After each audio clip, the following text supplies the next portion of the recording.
Queridos amigos, queridas amigas, estamos mais uma vez com o nosso programa A Luz do Evangelho. O nosso programa, A Luz do Evangelho, ele é a doutrina espírita explicando o Evangelho do nosso Senhor Jesus Cristo. E nós estamos aqui então com o tema de hoje, que é sobre a oração. A Fraternidade dos Servidores de Jesus, a qual pertencemos, é que está patrocinando esse programa, e estamos aqui então com esse tema de hoje, que é a prece, ou oração. E vamos discutir sobre todos esses pontos que são importantíssimos na nossa vida diária. E para isso está aqui o meu amigo Durante, que vai nos ajudar nessas colocações. A prece, então, o que vem a ser uma prece? Meus queridos amigos e irmãos amados, internautas, à luz da doutrina espírita, estudamos o Evangelho e compreendemos com muita clareza a importância da prece e da oração, como sendo um diálogo que nós fazemos com os espíritos superiores. Nas horas de dificuldade, nas horas de dúvida, nas horas de aflição, em horas realmente em que entramos naquela condição, digamos assim, até de pânico, não há nada melhor do que buscarmos a prece e a oração. Na verdade, a doutrina espírita não abre mão da prece, de forma alguma. A oração é preponderante para acalmar o espírito e para fazê-lo raciocinar melhor. Há um bem-estar enorme após a prece, quando nós fazemos a comparação do antes e depois. Então é muito fácil, é muito claro, nós compreendemos o quanto a prece é benéfica.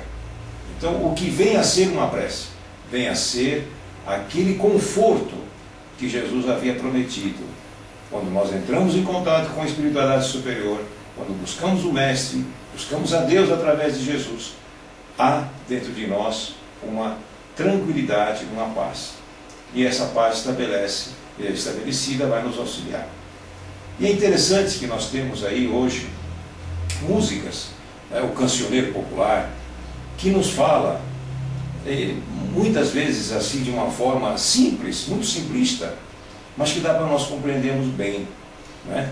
Quando nós estamos com alguma aflição, com alguma dor, com alguma dificuldade, para que possamos entender bem o que significa a prece, né? Nós vamos verificar que o que pede a música é que nós tenhamos sempre a mente quieta, a espinha ereta e o coração tranquilo. Não é isso que diz a música? Não é? Deixemos sempre a mente quieta, o espírito ereto e o coração tranquilo. Nesta hora, tudo pode ser solucionado, porque a mente está quieta. Não está conturbada, não está nem no passado, e muito menos está no futuro, está no aqui e agora. A prece nos coloca diante da situação, seja ela qual for a dificuldade, nos coloca diante da dificuldade, porém, com uma visão muito mais ampliada. Muito mais ampliada. Esta é a função número 1 da prece, nos tranquilizar e nos permitir a visão clara das coisas, porque cabe a nós auxiliarmos a nós mesmos. Só que a espiritualidade está aí para nos auxiliar. Se eu não estiver em calma, não estiver tranquilo a minha mente, como é que eu vou resolver os problemas que surgem? Como eu vou ser útil, não é? A mim e a própria sociedade que está junto a mim naquele momento. Então a espiritualidade quer nos auxiliar. Muitas vezes vem, nos intui e nós não percebemos, não ouvimos, porque estamos tão atabalhoados, em constante barulho interior, que a gente não consegue realmente receber. E não há aquele Filho de Deus que realmente não receba a resposta. Não há, a espiritualidade não nos deixa sem resposta de qualquer reclamo nosso.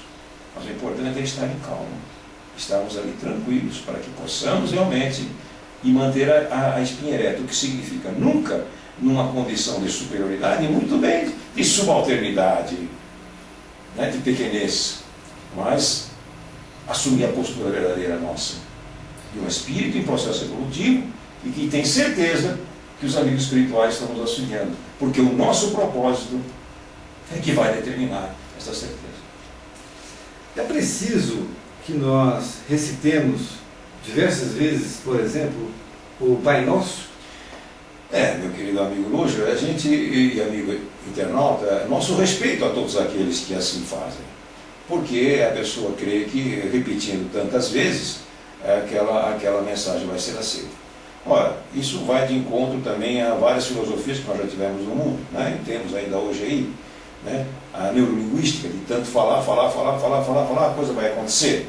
Então veja bem, a coisa vai acontecer porque de tanto falar eu acabo me condicionando.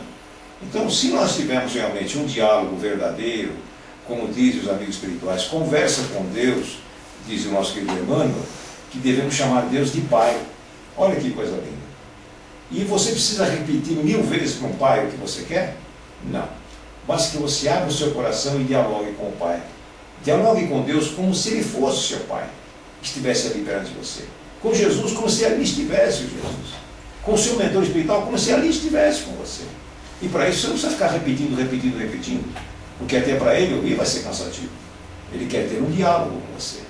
Então não deixa de ser interessante a repetição, porque é uma forma de descondicionarmos de outras ideias e condicionarmos a uma ideia melhor. Porém, vamos entender que Jesus não colocou isso dessa forma.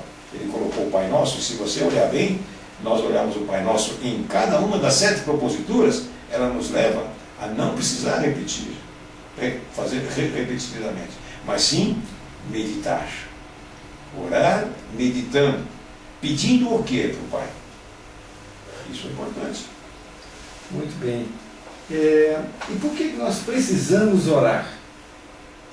Para estabelecer a paz, para trazer, para desanuviar a nossa mente, para nos acalmarmos, para manter a nossa espinha ereta, né, e o coração tranquilo. É preciso que mantenhamos a nossa mente quieta em primeiro lugar. Porque se a mente não estiver quieta, não dá para a gente poder raciocinar. E a prece nos coloca em situação de paz. Vamos dar um exemplo, me permita. Quando estamos diante de um velório, por exemplo, né? A família é muito triste, abatida, completamente desnorteada, não é fácil, ainda mais quando ela não tem o conhecimento da doutrina espírita, tudo fica muito difícil, ela está diante de uma realidade, e ao mesmo tempo, diante dessa realidade, ela não vê nada, a não ser um precipício à sua frente, um buraco, nada. É verdade. Não é? Quando você chega e faz uma prece, o que você provoca? Você provoca o quê? A catalisação das energias daquela própria pessoa e dos demais, e concentra num pouco de um facho que leva a um objetivo. O foco é a paz interior. E quando a paz interior se estabelecerá também a vontade e a compreensão de entender que aquele que ali está, não está. Já está indo para o outro plano. E que não existe a morte até. Então ele pode ficar muito mais claro para compreender e entender o que significa a lei da reencarnação. Que, segundo Emmanuel, nós devemos aproveitar esses momentos, porque muitas pessoas não acreditam ainda que haja outras vidas. Olha bem. Então, nesta altura que a pessoa acalmou-se, graças à prece, o condão da prece, ela realmente vai poder raciocinar em termos melhores.